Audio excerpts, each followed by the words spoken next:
5 vylosovaných členů výrobního družstva invalidů Dispo nás zaučilo ve své pracovní činnosti. Tato pětice pak strávila volno organizovaným výletem do Českého Krumlova, zatímco my jsme za ně pracovali.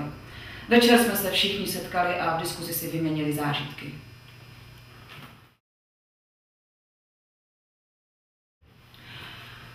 Najali jsme barového klavíristu k tomu, aby svou hrou zpříjemňoval jeden pracovní den té části zaměstnanců a členů výrobního družstva Karko, jež sídlí v největší místnosti v areálu družstva.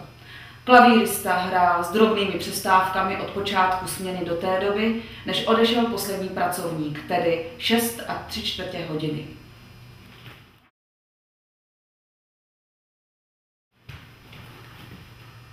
Dali jsme členům výrobního družstva Chodovy a zakázku na výrobu 100 kusů černých dřevěných terčů.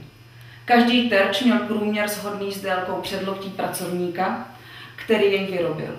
Ihned po dokončení zakázky jsme zadali novou úlohu. Obrousit na prach všech 100 terčů. Na dokončení jsme osobně dohlédli.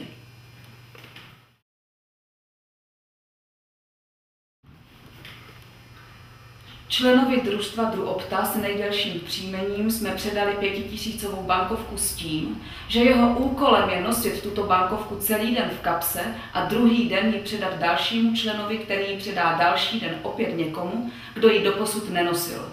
Akce trvala 83 pracovních dní, tolik je členů družstva. Poslední den nám bankovku vrátili zpět.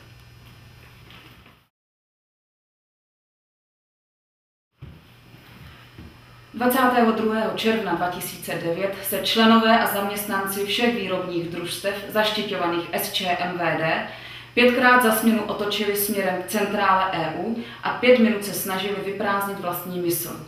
Stalo se tak v 8, 10, 12:30, 14:30 a 16:30 hodin.